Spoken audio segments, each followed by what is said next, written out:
Thanks for tuning in to the Real ResQ Podcast, where we have teamed up with Vertical Magazine to create Helicasts, your vertical podcast network.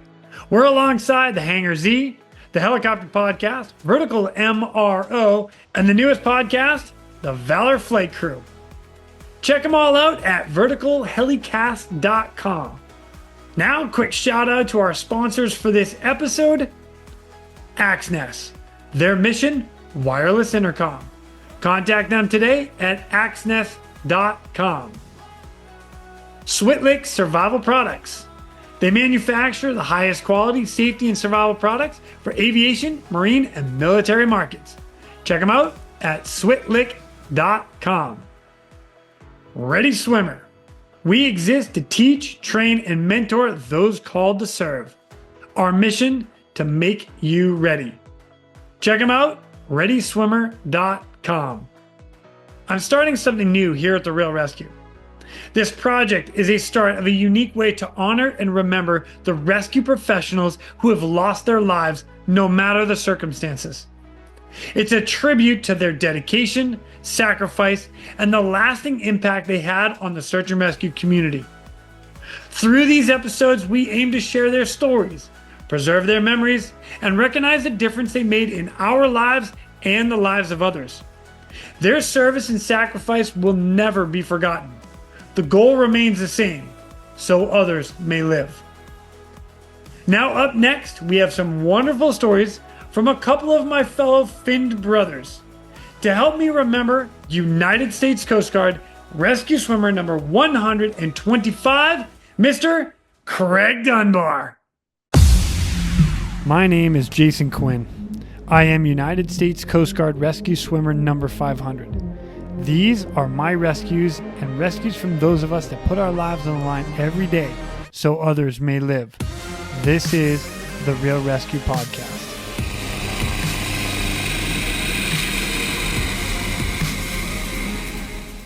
Ladies and gentlemen, welcome back to the Real ResQ Podcast. Today, I've got a couple of guys that were with us to remember United States Coast Guard rescue swimmer number 125, Mr. Craig Dunbar.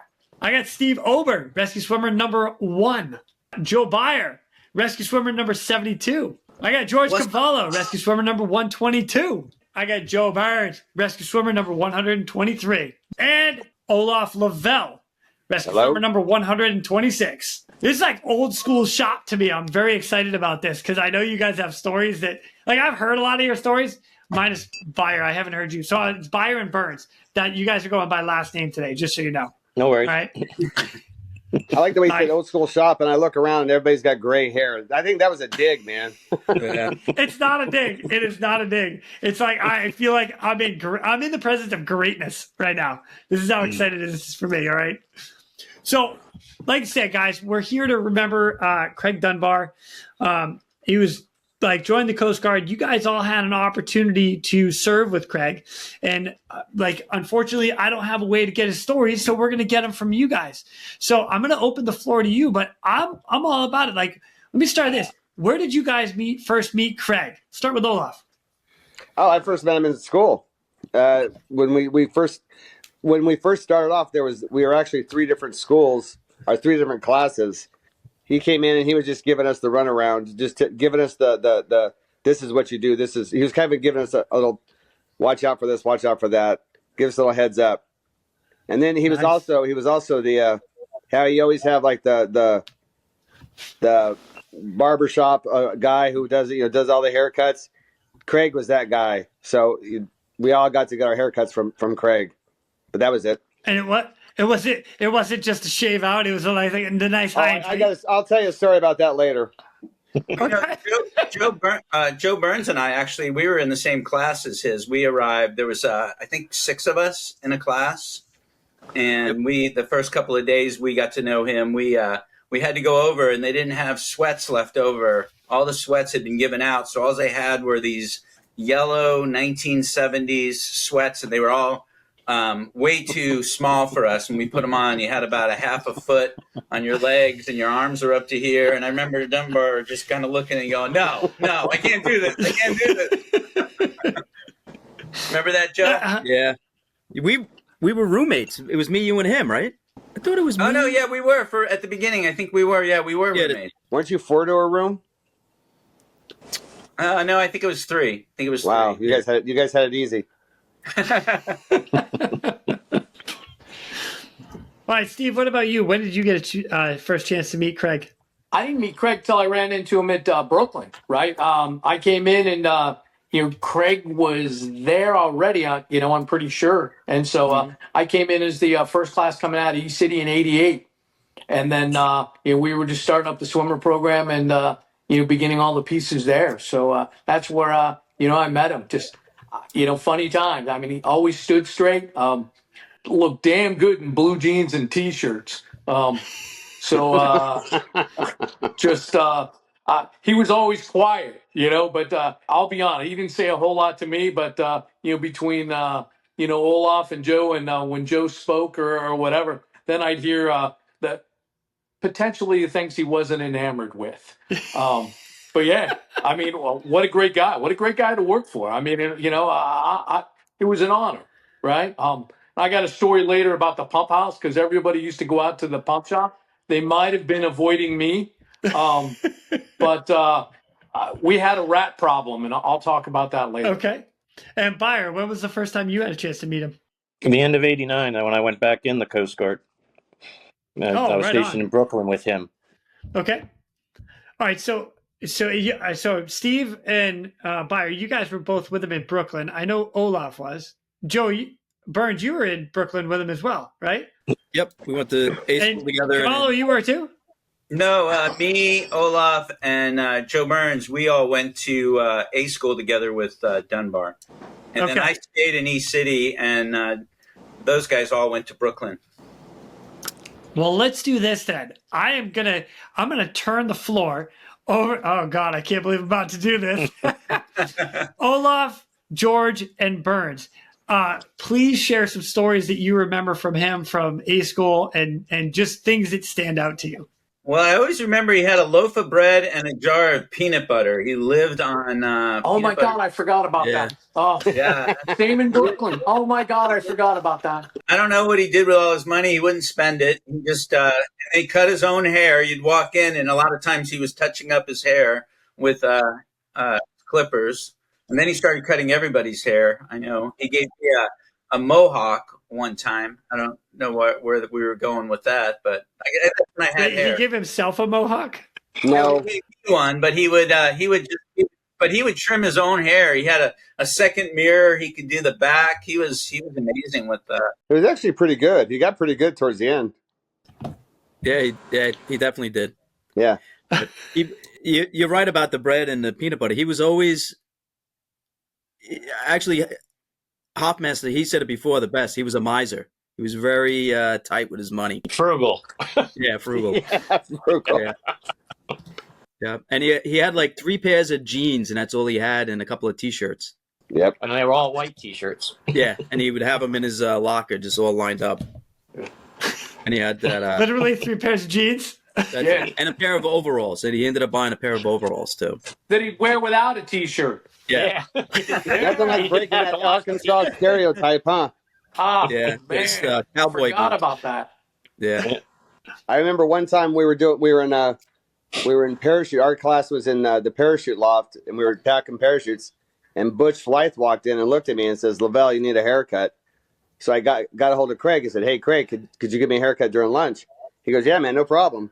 I think he was charging like $3 or something like that. It was at least he was charging me. He probably wasn't charging anyone else. But he asked me, he goes, "What do you want?" I go, at that time I was a little bit more punk rock, as these guys will tell you. Oh, a little. I go, "I don't give a damn."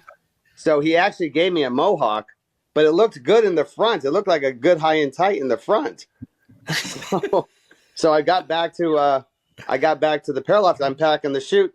Butch Flythe walks in and says, "Oh, nice haircut." And then he got behind me, and it was like your dad grabbing the back of your neck. And like he just marched me to the Master Chief's office, made me do an about face. And I had to get a hold of Craig like right after class going, "Dude, you got to get rid of this." He was laughing his ass off the whole time.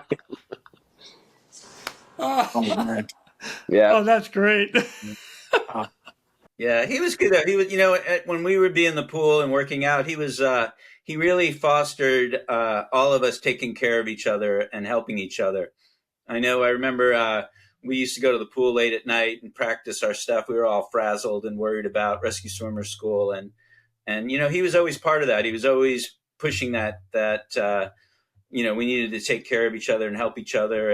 And I've mentioned that before. We were in the pool doing the sharks and daisies, and they'd hand you the SAR babies, and this is after running many miles and swimming quite a bit. And so we're all exhausted and we're trying to pass this thing around.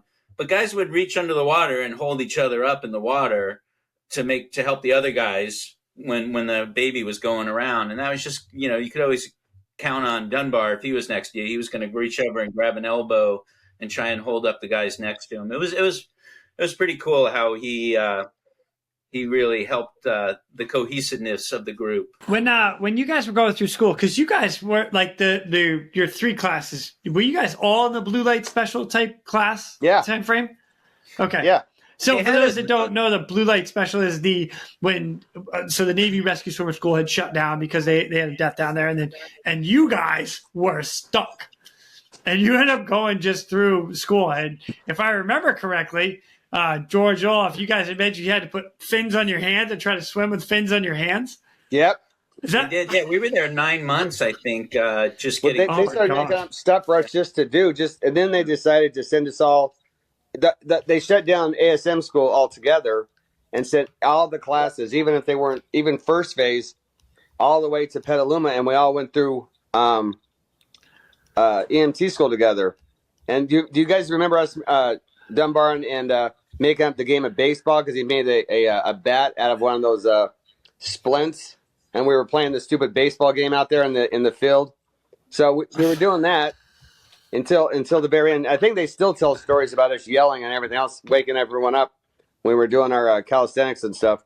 But when we got on the bus, I think Butch Fly said classes, 17, 18, 19. As of Monday morning, you're starting rescue swimmer school, and that's what brought us all together into one class, and that's how it started. That's what made us all 0188. Yeah, prior to that, they would take 6 guys every month would come into school, and that way they would rotate 6 down to rescue swimmer school.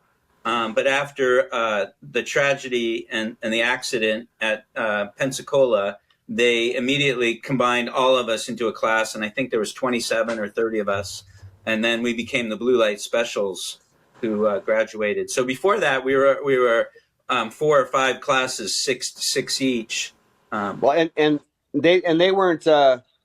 They like the Navy had stopped. They'd ceased like instructors touching students. Yeah, they didn't stop with us.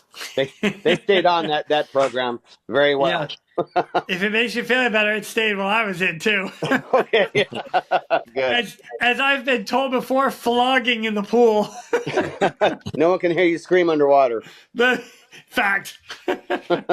It's funny. We're going to divert real quick to thank our sponsors. Switlick. No mission is the same. Why should your suit be? Introducing a new custom dry suit experience. Choose your fabric, colors, neck and wrist seals, zippers, pockets, collars, and so much more. Intelligent measuring prompts ensure the most tailored fit. Brought to you by Switlick Survival Products. For more information, visit us at www.switlick.com. So during A school, was there anything else that you guys think about that stands out to you about Dunbar? Well, I do remember we used to go work out hard, all of us, and then we'd head over to Wendy's, had a all-you-could-eat bar with pasta and salad. And I have never, he was not, he was a big muscular guy, but he was not a big guy. And that guy could crush food. And, because he was going to store up, because that you could get all you could eat. And I think the manager came out one time and asked us to leave because we had destroyed it so bad. Yep. They're actually losing money. Yeah. It's funny. Which is hard to say with the buffet. Yeah. They charge enough for it. Come on, man. I had to laugh, and Steve can probably attest to this. When we were at the D-Cert, I was watching the new swimmers. They had their blueberries, and none of them drinking beer. It's like a whole different group from when we were rescue swimmers. We were gods. Nobody ate well. We drank like Vikings. We didn't look like we could Viking warriors or Spartan warriors, and all these guys and their wives look like Spartan warriors coming in. They didn't have to swim in Henderson dry suits either. We had dry suits that leaked. I mean, it was just seat of your pants stuff. It was awesome. He was definitely competitive. Whether we go to the gym, work out, like he always had to. Him and I would always see who could bench the most and who could do the most push-ups and sit-up and running. Like he always had to be, not better than you, but he always had to be, just that he was competitive, and he only, he had to take the, the first place and everything goes, I think he was way competitive with you, Joe, because I mean you were like little goddamn Arnold Schwarzenegger, and like he used to kill him because he's eating these. Dunbar was like so disciplined. If one thing you can say about Dunbar is he was disciplined as hell. His diet, he was strict with himself. And you look over and Joe Burns is eating a fucking hamburger and French fries, still looking ripped, and he's counting every like little calorie in his yogurt and his grape nuts and going, son of a bitch. We had to get our blood work done while we were down in school, and we got it back. And this is how competitive he was. He wanted to see if his cholesterol level was lower than mine. And he took that, like, and he actually took that as like, he beat me because his cholesterol level was lower than mine. And that, like, to the point of competitiveness he was. Oh my God. Yeah. Oh my God. That's funny. Yeah. That was Craig. Yeah. I remember between Craig and Joe. I mean, you guys, you were sore losers, both of you. Oh, without a doubt. We were. Yeah. It was just like, really? All right, boys, come on. One team, one fight. Nope. Well, you were right about the pump house and hiding from you. Me and Craig, we used to go there. And we would go. Somebody found a recliner and we put it in the pump house, and we would say we were going to go check on do some repairs on a pump or whatever. We would sleep in there probably for a good hour in the pump house, waiting for you to come around. But I changed my times because you guys got smart. Yeah. Yeah, I think that recliner came out of the dumpster. I think the rats lived in that bad boy. Part of the peer project. Yeah. The pump house was right next to the pier. We were right there. Yeah. But no, we did the pump room first. We made it so it was one, because before you used to do it on jack stands. Right? Yeah. So you'd be out there, we'd raise it up, and then we built that thing on the roof, right? So you could run the pumps off from the roof down the water. So you had the lift or whatever it was. I don't remember exactly. Yeah. But again, I just remember the rats, and my story was, whatever. My biggest one that I remember to this day was Craig wasn't scared of them at all. He'd take a shovel and just whack him. Right? I'd be like, oh, shit. Grown men scrambling to get out of the way. He just hit it with a shovel. Right? But we had some big rats living there and on the water. Yeah. Just, Jesus. yeah. Scares me to this day. Dude, again, I remember in Brooklyn, I was the only one who'd bring food. Do you guys remember when Steve hooked us all up with the lifeguard job? Oh, at that gym? Oh, yeah, and Craig and I think, were the last ones to quit because we were like, we don't want to do it, because the Guidos kept on sticking us way out into the back, like with the kiddie pool, and like they were hanging with where all the good-looking girls were. And then Craig and I were like, why are we even here? So we wound up quitting. Yeah, but they love Craig, though. Craig was eye candy for him. Mm-hmm. I mean, Craig looked pretty awesome in those UDTs. That he did. Oh, my God. Yeah. White socks, come on. And he'd wear a white beater, right? Well, all right, here's a lovely Craig story. Craig was a tall, good-looking guy, right? He's like 6'2", 6'3", and he looked almost exactly like the construction worker from the Village People at the time. And poor Craig from Arkansas so many gay guys would hit on him when we would go through the city. It wasn't even funny. They would just come up to him, hi. And I just kept on fucking with Craig, just going, hey, man, maybe that's your jam, man. I don't know. Maybe maybe you gotta go. Man, he used to get so mad at me. It couldn't have been the mustache. No.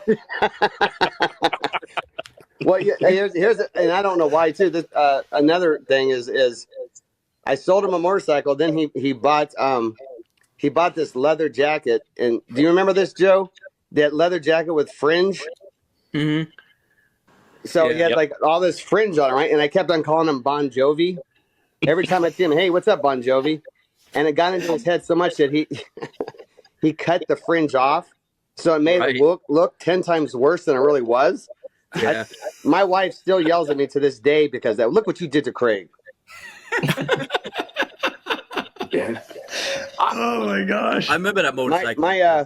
My wife actually used to babysit Candy when Craig finally he fought really hard to get Candy out, and then he got housing out there at East Meadow where we lived in Long Island, and she used to babysit her, and we were talking about. I was talking with Kenny a little bit about that, and she remembered.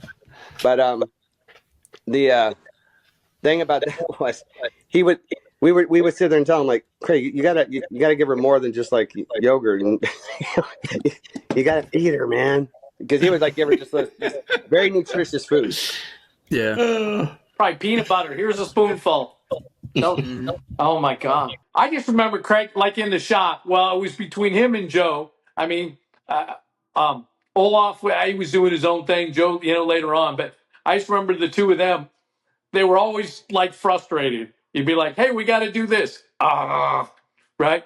The only time they actually, loved it is when they were going to work out, right, which was always a good part of the day, or they go out to the pump shop, right, and they were like the rare group going. And meanwhile, I used to think, they were motivated. They were just going out so they could sleep, do whatever, right? And I'd come back and they'd look out for each other, right? So somebody would be like on point going up and they'd look like they were doing something. You're still on the same pump? Well, what's up? Right? Oh my God. It always happened. Like Craig and I would be like, all right, what are we doing? Because we'd walk over to the gym. We're like, all right, we're doing chest today. We'll do chest and arms, whatever. And it never failed. As soon as we were ready to walk out of the shop, Steve would come in. All right, you guys got to go take the bag, take this off of this. And we're like, what are you doing? You're screwing everything up. It was like, what the hell? You got to do your job. I hate him, Yep. But in fairness, I remember towards the end, Craig, maybe not so much Joe or whatever. They realized that on Fridays, I was notorious. Hey, the place looks good. Hey, we got nothing else going on. I get us out of whatever flights. Hey, as soon as the floor was waxed, stripped in wax, you were there to go. He would be on it. He would be early, if I remember correctly, just so he could leave early. Yeah. It's amazing. Oh, my God. Such a hard life. I feel bad for you guys. Yeah, it was. Oh, hey! I remember you calling me back from East Meadow one time because I safety wired a rear float bag wrong, and you made me sit there and redo it like 5. I learned now. I mean, it was a good lesson, but I remember that going, why in the fuck can't somebody else do this? Yeah, No, but it was a good lesson. I learned my lesson. I got no regrets about that. In fact, I think I did that once I became a chief. We're going to divert real quick to thank our sponsors. Axnis. The Axnis PNG wireless ICS system delivers cutting-edge wireless ICS technology to any aircraft as a fully integrated system or as a carry-on, carry-off mobile base station. The PNG wireless system is the right solution for any mission. The only other story I have about Craig is I don't know what prompted it, but for some reason he and I decided to go out, and we went down to I think it was Cropsey Avenue or whatever, a little bit closer to New York City, but closer to Fort Hamilton, down in that area. But it was still down Flatbush Avenue.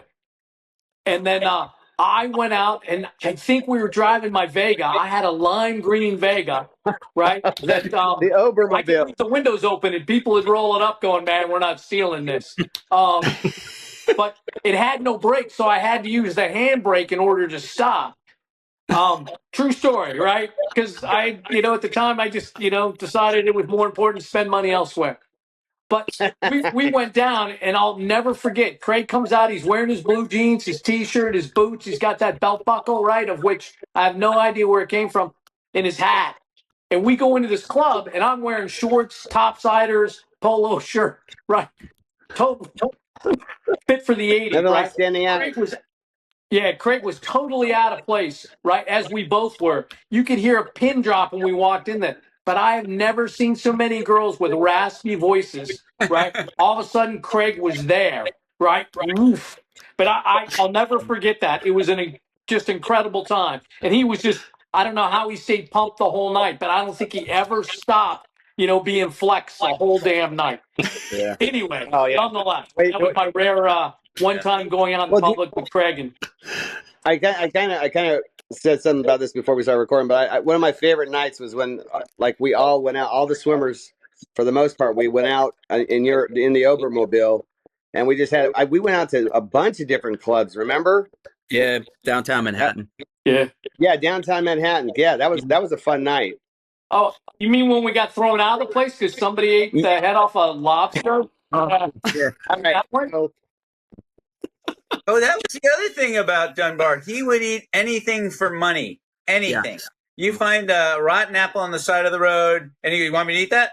And someone would offer him $10, and he would eat the rotten apple. Yeah. No, dude, it wouldn't even be for money. It was for a dare. I remember. You remember those little jellyfish? Remember those little jellyfish things? They're not like, I don't know what they are. They're gelatin fish, but they're not really jellyfish. And I swear to God, we were walking down the beach one time. He just looks at me and goes, "Dare me to eat that?" And I'm like, "Sure." He takes a big bite of it. And I'm like, "Yep, you showed me, Craig. You got me." I had no idea what that was about. Dare me to do that? Me either. He was so funny. He was, didn't he do some rodeo work before he came in the Coast Guard? He did it while he was in the Coast Guard. Down, not too far from the air station, there was actually it was an all black. It was like right off of Cross Bay Boulevard. It was a farm that was there forever, and it was owned by this black family. And he actually went over there. He went over the bridge. Yeah. On the Bell Parkway.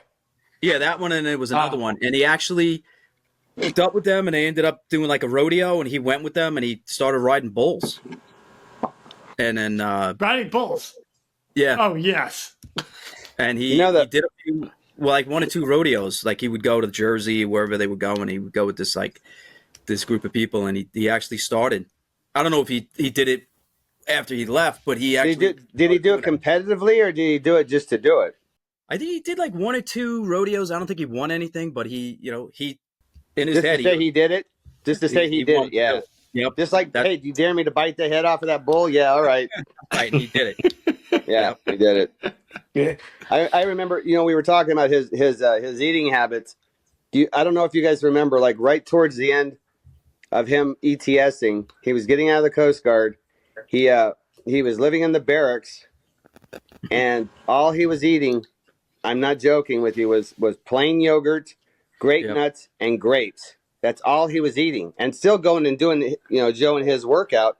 But he was shrinking because he wasn't getting up. So I took him. I said, "Dude, you got to come to the house, man." Because him and my wife, they for some reason they I'm not gonna go crazy, but they became good friends, and I took him to Taco Bell. He ordered 12 bean burritos. Yeah. And ate every one of them. I go, dude, you have got to eat. You are starving yourself. The other thing I was going to say with him and my wife was, this is what I was going to say about this. It was so funny because I hate the group Van Halen, right? Hate them. And Van Halen was coming to the Nassau Coliseum. My wife loves them. Craig loved them, right? So I go to Craig. I go, hey, Craig, would you mind taking Sherry to go see Van Halen? And he was so freaked out by that. I don't know. I think it's just because he'd never been like trusted, I guess. I don't know. But I was like, he goes, really? You want me to take out your wife? I go, yeah, just take her out to the college. Just take her out to the concert. Dude, bring her back the same way. But he was such a gentleman, you know. And taking out your wife. I tell you what, though, you know what? To be honest with you, she was safer than anybody else in that whole Coliseum with Craig. I guarantee you that. Absolutely. I don't know if you guys knew this, but like when he got out, he became I guess like a tree trimmer. Yeah, the landscaper. You remember this? Yeah. And then he had a really bad accident. I think he fell like 60 feet.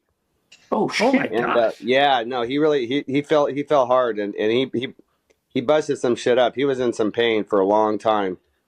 So I think that probably that weighed on him a lot. I think. Mm-hmm. Wow, no, I had no idea. No, I didn't know about that. Yeah. Yeah. Yeah. I'm trying to think. I mean, when Craig, I mean, when he left, it was no fanfare. He didn't want anything else. He was just done, you know, with the Coast Guard. I mean, he just wanted to do something else. The thing, you know what? Candy asked me this. She asked me why do you think my dad got out of the Coast Guard? And I told her, I says, I think what Craig really needed, what would have kept him in, if he would have had like one big case, just one big, you know, that one big case, and unfortunately he just never got it. But if he would have had that one big case, I think that would have, like, you know, got him back into the game. I really do. I think you know, he could have survived a couple more years at Brooklyn and everything else, but to have the recognition of all this training was for this, you know, because that's the way Craig was. You know, I mean, I think that would have helped him out. Does anybody remember where he was offered to go next? I mean, I had to offer him something. No, I don't remember. I don't even know. I don't either. I don't think he ever told me. I know him. He was a funny guy because toward I mean, he would call me at the house and we would just BS about stupid shit. But then, like when he when he needed to talk like emotional shit, he would talk with my wife, and like him and my wife would have like these hour-long conversations. No, seriously, I mean, you know, she would just talk to him, you know, and just get him through stuff. So yeah. Do you guys by chance remember like if he had a rescue? Like you mentioned, he didn't have any big rescues. Did he had a couple medevacs. He had a couple like small medevacs. Nothing really big.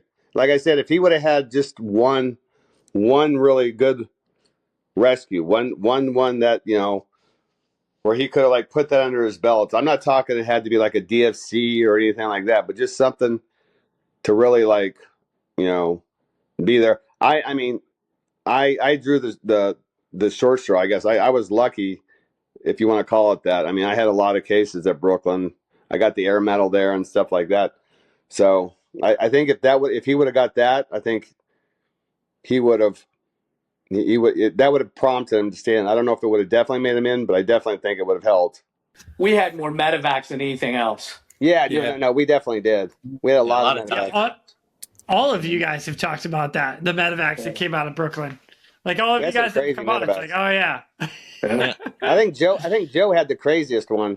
Joe Burns had the craziest medevac story of the guy with the fish hook in his Ringos. That was the craziest one I've ever. To this day, that's the craziest one I've ever heard. That's my claim to fame. You're probably still scarred. I got the ground a plane for all the blood that was in one night. Wait, you got diver? Diver. He was gone. He was deceased, but we couldn't call it, so we had to work him up. And there was so much blood that when we turned the landing lights on, it was a horrible smell. It landed, and I was like, "What do I do?" I had grounded the plane because it was completely full of blood. And everybody's like, "What do you do?" Like, I don't know. Well, and this was before they had the CMS card for how to clean the plane with, you know, BSI and all that stuff like that. Yeah, I got that thing with Pat Merrigan and Sal Palmieri with the blood streaking down the white 65, right? We all took a picture next to it. Bad taste at this point, but we were like, "Look at this," and it streaked all down the side of the airplane, right? Fortunately, the guy lived. But we had some crazy stuff. Yeah, I think you're right. Probably if Craig had the one big case that he could call his, right, that wasn't the run of the mill medevac or whatever, it probably would have made a difference. I really do believe that. I think I'm not saying that would have made him a career man or anything else like that, but I do think it would have motivated him to like. And I think I mean, he was smart. He was in great shape. He had a good attitude about a lot of things, but he just towards the end, it was just the redundancy of not ever getting that what he came in to do just got to him. I think. I think Joe Burns played off on him too, man, because they were two peas in a pod, if I remember correctly, and they weren't always the happiest dudes when they were there. But Joe came in. Joe came in to be a cop. I mean, that was your whole plan, right? Well, it wasn't, but it turned out to be, halfway through that's what I ended up doing, gearing more towards.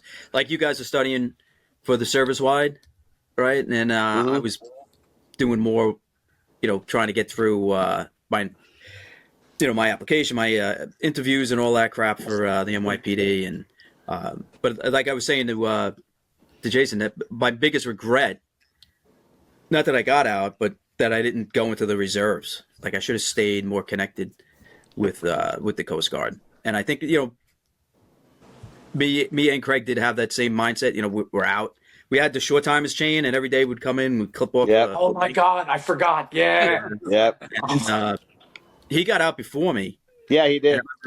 Yeah, we used to call him from the shop, when he got home and stuff, and talk to him. And you're right, he was starting his landscaping tree business, and yeah, it was good. And he built. I don't know if you guys know. He built his own fucking cabin. It's like I'm back in Brooklyn. I'm going effing this, effing that. He built his own cabin out in Arkansas. He bought some land, and he built his own house.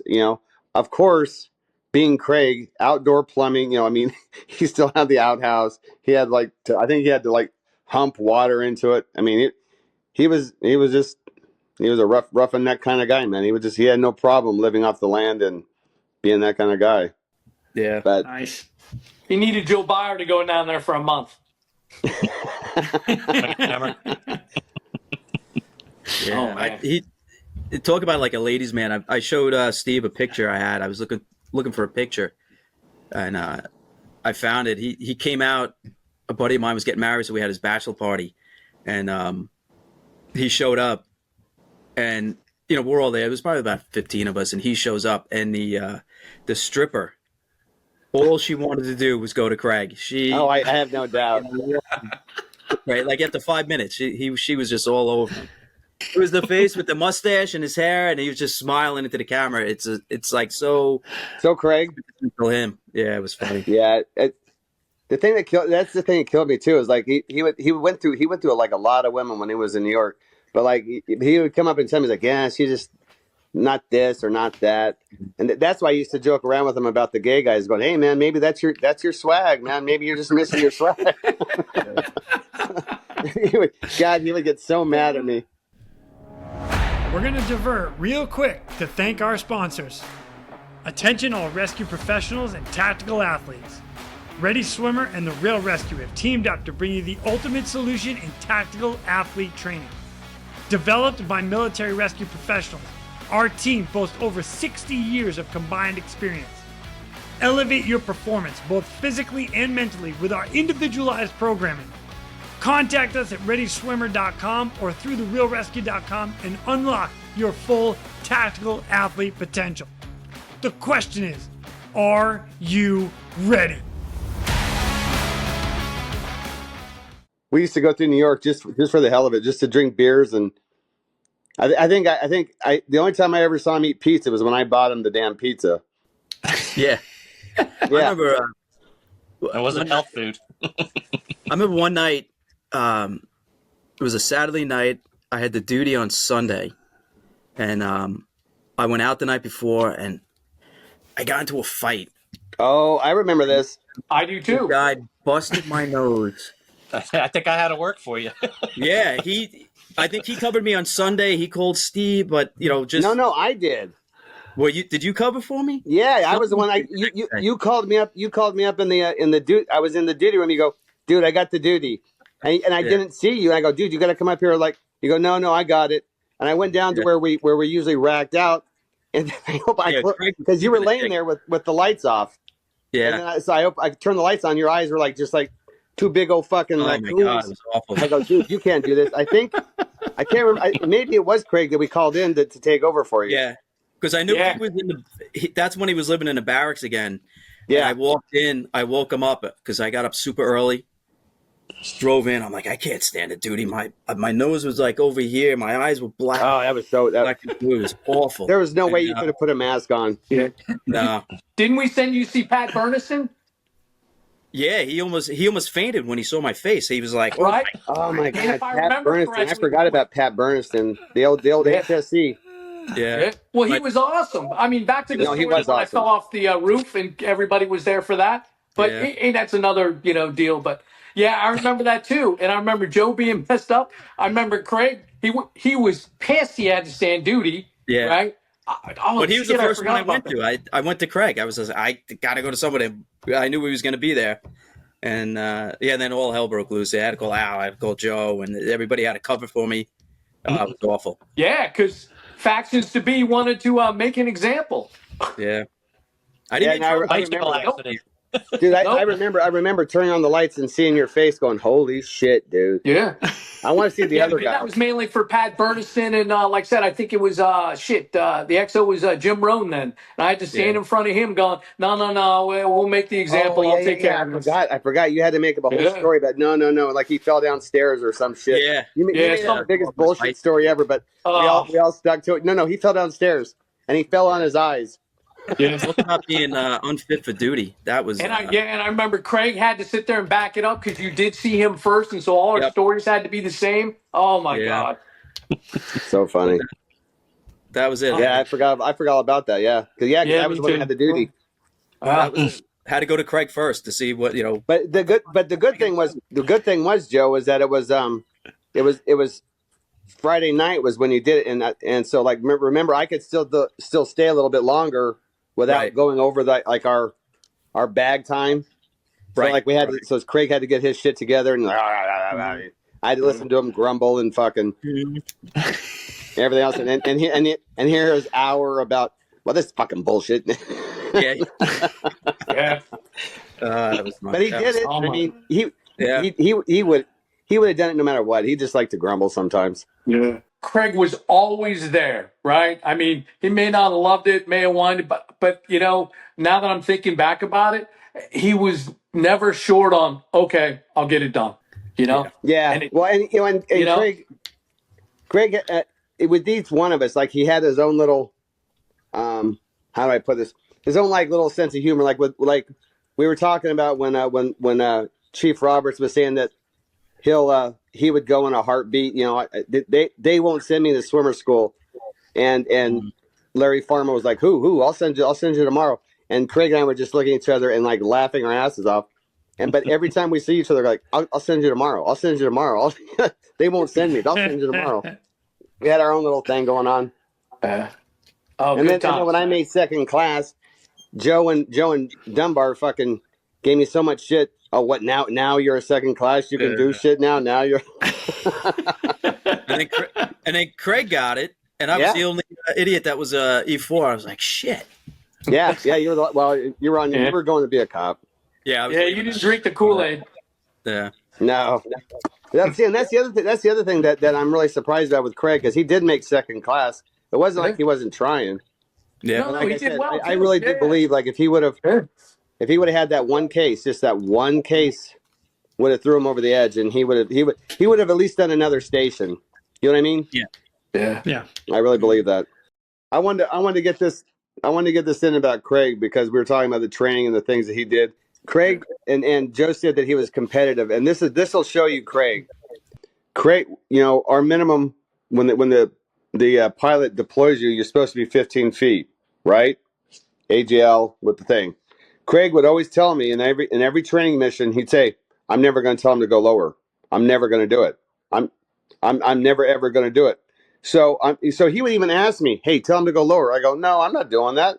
I said, "You do it." So and then when I get up there, I go, "Hey, could you go a little bit lower?" And so I'll do it, right? Well, one time thank God there was a photographer there. We were doing swimmer ups. It was brand new, right off the swimmer wall. We had a seaplane wall in Brooklyn, right? And they were coming. And if you look at the picture, I think I sent it to you.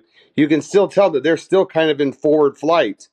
Well, they had a miscommunication where the flight mech, where the pilot says, prepare to deploy the swimmer. Well, the flight mech had already got him up, got him all pulled his, gave him his one tap, everything, gave him his 3 taps, thinking he said deploy the swimmer. There goes Craig.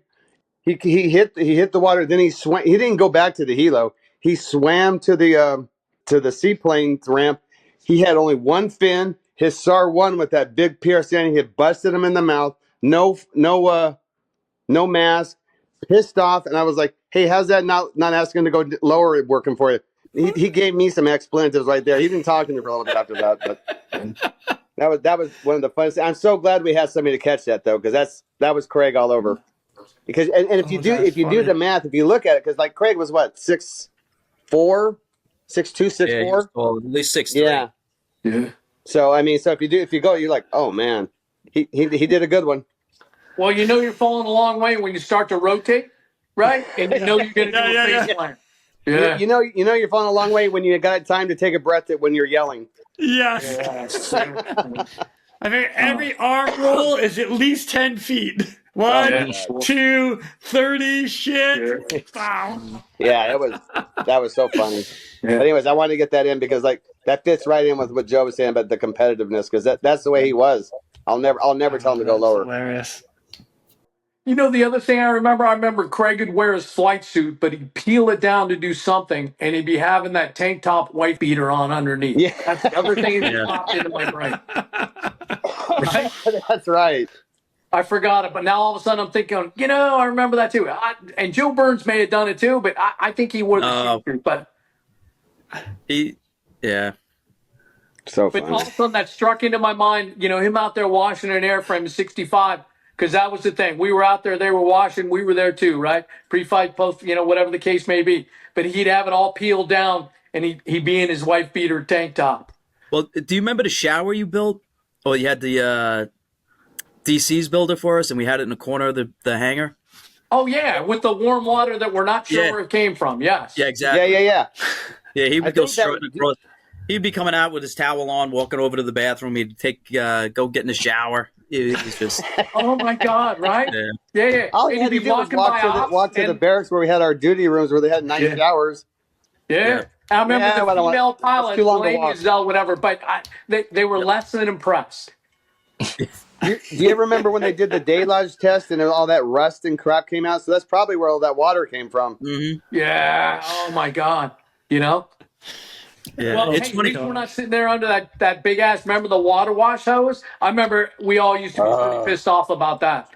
Yeah. Anyways, yeah, a bunch of grown men standing underneath the hose. Oh yeah. Mm-hmm. Huh. Good times. Good times. Yep. Now I can see Craig. Yeah, they're right now just going, I got to get the fuck out of here. Yeah. Yeah. Oh my gosh. By the time he got out, he had saved up. He had paid off his truck, and he saved up a good little nest egg to do his thing, and that was his whole plan. Yep. That's why he was living in the barracks. That's why he was living that monk lifestyle, because he wanted to do that, because he wanted to pay everything off. He didn't want to leave with any debt. Nice. Guys, this has been great. I never had a chance to meet Craig, and it's one of those kind of cool and weird things that there's so many of us like swimmer brothers that have been together for so long, and everybody that we lose, we all have stories with them. And I love the fact that you guys are able to come on and share just a couple stories to highlight Craig and make it worth it for everybody out there that didn't get a chance to know him. I appreciate it. Yeah, I miss him every day. I miss our phone calls. He used to call us. I say us because I talked to him for about 5 minutes, and he talked about a half hour on my wife about whatever girls or wherever thing was going on in his life, and he was a good guy. He's sorely missed. Not many people like him anymore. He definitely is. Definitely missed. Cool. Yeah, good Yeah. job. It was an honor to work with him. Absolute honor. Absolutely. Yeah, Absolutely. Really nice guy. good egg. Mm-hmm. Sweet. Well, guys, I appreciate you sharing that with not only me, but everybody else that gets to hear this. And I look forward to the day we have to get together and celebrate him with a shot in hand. All right. At Okay. dessert. Yeah. Mm-hmm. I like Nice that one. idea. There were a few of the other guys who were not able to make the recording, so they sent me a few of their own memories for me to share to you. The first, Butch Flythe. Butch was Craig's A-school instructor, and he remembers Craig as always being a happy-go-lucky kind of guy. He was also a great cadence singer during PT, and he remembers his class very well because it caused Butch a ton of pain while they were in Petaluma at EMT school. Okay, there were a lot of laughs too. For Mike Steinbach, aka Steiny, him and Craig were classmates in A school. Now, before A school, Steiny was stationed on the cutter Beyer out of Portsmouth, Virginia. So his family lived up there, and on the weekends, he would drive up to see them. On occasion, he would bring his classmates home with him and give the boys a change of scenery. A little barbecuing, a little partying, and a little way to enjoy life outside of A school. Steiny's daughters, yeah, they loved Uncle Dunbar. He was a big toy for them. Craig just had a good heart, and he fit in well with their family. He remembers letting them use his Volkswagen Bug to go into Virginia Beach one night, which turned into an event itself. And that will stay as a fond memory to him. Next, we have Harold Hoffmaster. Hoffmaster remembers Craig as being a cool stand-up dude, one of the first swimmers that he had ever met, quiet and strong. The one story that stands out to him about Craig was Craig's last day in the Coast Guard when he brought back from the barracks a bag of about 200 U.S. government black pens that he accumulated over his time in Brooklyn. Thank you, boys, for sharing this. Now, as a way to close this episode, we honor our brother with a tradition familiar to every U.S. Coast Guard rescue swimmer. When deploying using a free fall method, we follow a sequence. Each movement, a silent tribute to trust, teamwork, and purpose. A tap on the floor signals us to move to the door. A tap to the chest, a signal to release our restraint. 3 taps on the shoulder, a signal that when we are ready, we deploy. To U.S. Coast Guard Rescue Swimmer number 125, Craig Dunbar, here are your 3 taps. Swimmers away. May you have fair winds and following seas. We will miss you, brother. Go! Now, it's time for me to pull chocks and take off. But before I go, I'm always looking for the memorable rescues that people have done. If you have one that you're willing to share or know somebody who has a story, please feel free to reach out to me. I'd love to highlight it here at the Real ResQ. For everybody that is standing by for that SAR alarm, remember, those in distress are praying for a miracle. They are going to get you. So until next time, fly safe and swim hard. Thank you for joining me today here at the Real ResQ Podcast, powered by Vertical Helicast. We'd also like to say thank you to our sponsors for this episode. Attention all rescue professionals and tactical athletes. Ready Swimmer and the Real ResQ have teamed up to bring you the ultimate solution in tactical athlete training. Developed by military rescue professionals, our team boasts over 60 years of combined experience. Elevate your performance both physically and mentally with our individualized programming. Contact us at readyswimmer.com or through therealresq.com and unlock your full tactical athlete potential. The question is, are you ready?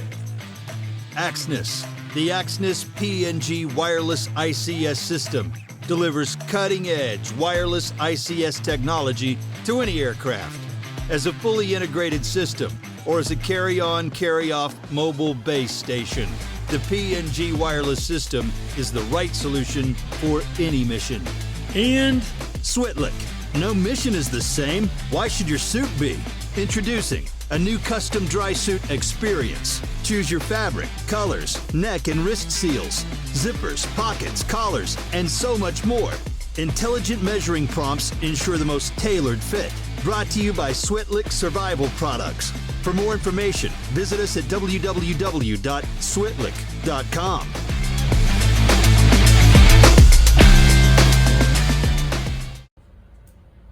All right, Rotoblade, what do you say? You want to go for a walk? You want to go for a walk? Yeah? Is it time? Is it time to go for a walk?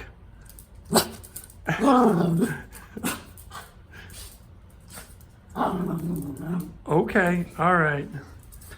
Let's go. Let's go. All right, we're going. We're going.